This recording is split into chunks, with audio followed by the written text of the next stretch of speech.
होगा जब हम एक दूसरे को समझने की कोशिश करेंगे, क्योंकि सरकारों द्वारा समय समय पर कानून बनाए जाते हैं, लेकिन वो कानून सिर्फ कागजों में ही रह जाते हैं। सभी को दिव्यांग दिवस की हार्दिक बधाई एवं शुभकामनाएं।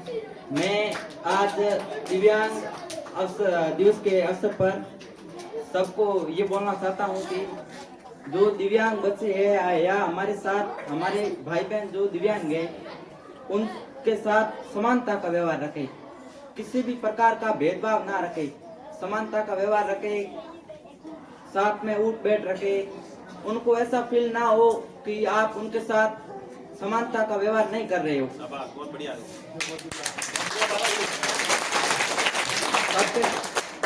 समानता का व्यवहार रखें। जय हिंद।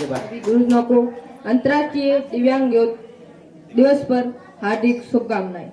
आज 3 दिसंबर को अंतर्राष्ट्रीय दिव्यांग दिवस के रूप में मनाया जाता है। हमारे शहर या गांव में जितने भी हमारे भाई बहन जो दिव्यांग की श्रेणी में आते हैं, उनके साथ समानता रखनी चाहिए हमें, और उनको शिक्षा भी ग्रहण करानी चाहिए। जो भी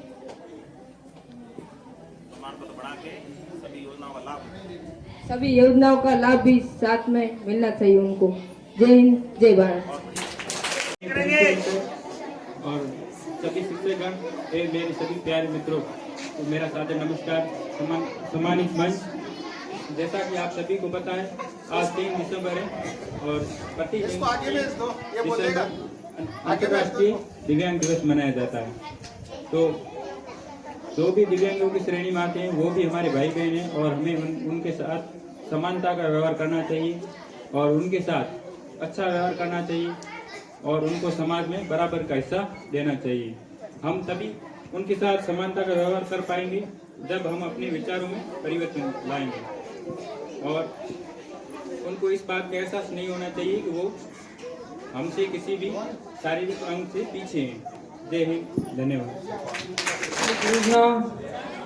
एवं समस्त मेरे मित्रगण, आप सभी को दिव्यांग दिवस की हार्दिक शुभकामनाएं।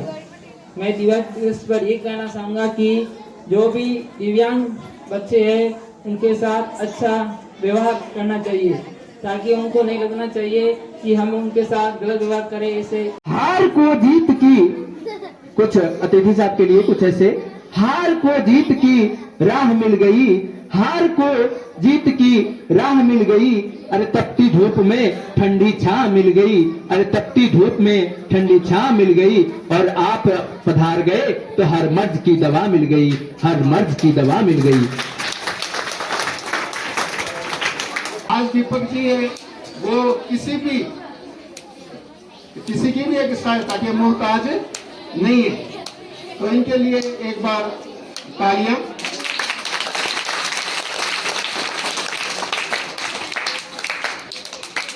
ये जो पहले का इनको विकलांग कहा जाता था, उसके बाद में अपने जो यशस्वी प्रधानमंत्री है श्री नरेंद्र मोदी 2015 में उनका जो मन की बात प्रोग्राम आता है उसमें दिव्यांग शब्द दिया उन्होंने। तो उसके बाद में हम इनको दिव्यांग का मतलब होता है दिव्य अंग, और इनमें ऐसी प्रतिभा भी होती है। देखो अपने शरीर में 5 इंद्रियां होती हैं, तो जब ये जो दिव्यांग व्यक्ति होते हैं तो उनमें क्या है कि वो जो इंद्रियां हैं वो ज्यादा सक्रिय हो जाती है। उन्हीं के मन के आधार पे जो कविता है वो है, रोशनी पर नहीं हूँ निर्भर, रोशनी पर नहीं हूँ निर्भर, महसूस कर सकता हूँ मैं, आंखों की जरूरत नहीं है मुझे, मन से ही मैं देख सकता हूँ, सूर्य की पहुंच से कल्पना से परे हूँ मैं, कुछ तो दिव्य है मुझमें तभी तो दिव्यांग हूँ मैं, कुछ तो दिव्य है मुझमें तभी तो दिव्यांग हूँ, दौड़ भी सकता हूँ मैं, पैरों की जरूरत नहीं है, दौड़ भी सकता हूँ मैं, पैरों की जरूरत नहीं है, निर्भर नहीं हूँ किसी पर, हाथों का मोहताज नहीं हूँ मैं, नेता भी हूँ मैं अभिनेता भी हूं मैं, नेता भी हूं मैं, अभिनेता भी हूं मैं, नृत्य और संगीत में माहिर हूं मैं, विजेता भी हूं मैं और प्रवीण भी हूं मैं। असीम मेरी देशभक्ति, असीम मेरी देशभक्ति, समाज मेरी संवेदना, दुर्गुणों से दूर हूं मैं, ना किसी की आलोचना, ना कोई विकृति मन में, दिल में है सद्भावना, विकलांगता में सक्षमता, यही है मेरी संकल्पना, विकलांगता में सक्षमता, यही है मेरी संकल्पना। ईश्वर का अंग मुझ में, तभी तो मैं दिव्यांग हूं, मुझको खुद पर गर्व है, हाँ मैं दिव्यांग हूं, मुझको खुद पर गर्व है, हाँ मैं एक दिव्यांग हूं। धर्माराम जी सर, बालाराम जी सर और मेरे सभी साथी अध्यापक और प्यारे बच्चों,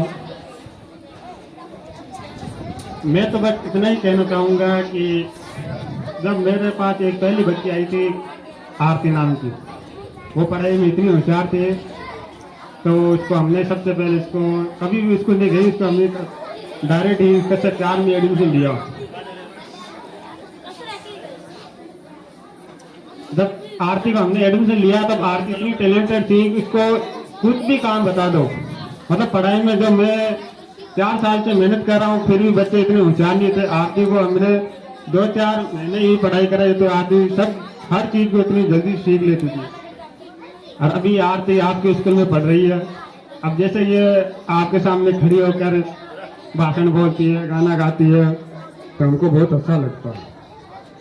अब जब बेसिकली ये समस्या थी तो मेरे को इसके बारे में पता चला कि CWSN का प्रमाण पत्र भी बनता है, तो इसके लिए हमने कोशिश भी की, लास्ट में हमें सफलता भी मिली, उसका आज प्रमाण पत्र भी बना हुआ है। अब एक हमारे स्कूल में बच्चा भी है,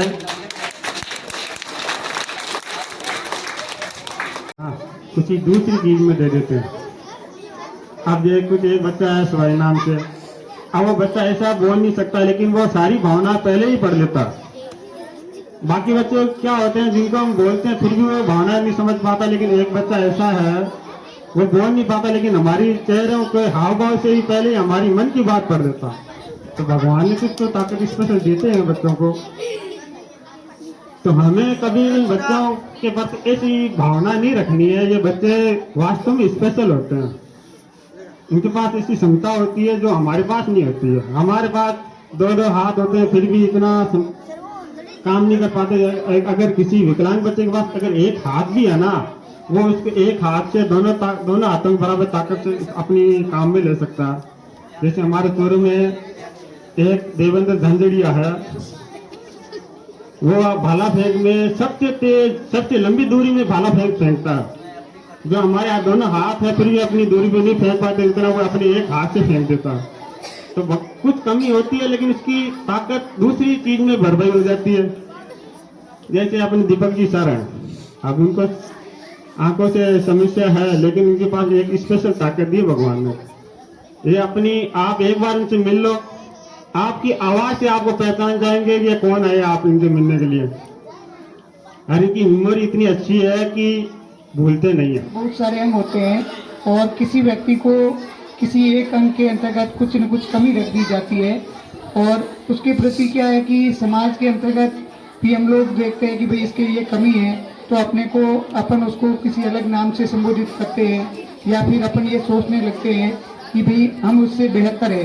परंतु उसकी कमी भगवान ने तो रख दी है उसके अंतर्गत, परंतु हमें उसके साथ में अलग व्यवहार नहीं करना चाहिए। हमें उसे समानता का दर्जा देना चाहिए और उसके जिस अंग में जो कमी है उस कमी के कारण उसके जो भी परेशानी हो रही है, हम किसी भी स्थान पर है तो अपने को मदद करनी चाहिए कि अपन मनुष्य और जो अन्य प्राणी हैं उनमें फर्क इतना ही है कि अपन किसी के दुख दर्द को समझ सकते हैं। तो अपन जो आगे वाला दिव्यांग व्यक्ति है उसका जो भी समस्या है उसके अंतर्गत अपनी ओर से कोई भी हेल्प हो वो करनी चाहिए, और हेल्प नहीं हो तो भी अपने को उसे किसी अलग नाम से संबोधित करना या ऐसा नहीं करना चाहिए। और ये पहले दिव्यांगों के लिए विकलांग शब्द प्रयोग में लिया जाता था, परंतु हमारी सरकार ने इसके प्रति एक संवेदनशील निर्णय लिया कि भी विकलांग शब्द से उनके मन में एक हीनता का भाव होगा, वो अपनी हर जगह अपने को मतलब दूसरों से कमतर आंकेंगे, तो उनके लिए दिव्यांग शब्द का प्रयोग किया जाने लगा। तो ये भी एक बहुत अच्छा निर्णय है कि अपन उनको विकलांग नहीं कह करके दिव्यांग कह रहे हैं, तो अपन उसको दिव्यांग कह रहे हैं, तो कहने के अपने दिव्यांग नाम बदलने से भी कोई परिवर्तन नहीं होगा। अपने को दिव्यांग नाम कहने के साथ साथ उनके साथ में व्यवहार भी ऐसा दिव्य करना होगा कि वो अपने आप को समाज के अंतर्गत कमतर नहीं आते, और अपने अंदर किसी के अंतर्गत कोई कमी है और उस कमी के कारण अपने अंतर्गत हीनता का भाव अपन लाते जाएंगे, तो वो कमी अपने ऊपर हावी होती जाएगी। यानी कभी प्यासे को पानी पिलाया नहीं, दाद अमृत पिलाने से क्या फायदा। कभी गिरते हुए को उठाया नहीं, बाद आंसू बहाने से क्या फायदा। कभी प्यासे को पानी पिलाया नहीं, बाद अमृत पिलाने से क्या फायदा।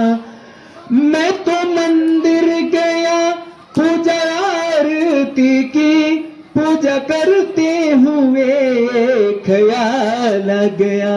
मैं तो मंदिर गया पूजा आरती की, पूजा करते हुए ये ख्याल आ गया। कभी माँ बाप की सेवा की ही नहीं, सिर्फ पूजा के करने से क्या फायदा। कभी माँ बाप की सेवा की ही नहीं, सिर्फ पूजा के करने से क्या फायदा।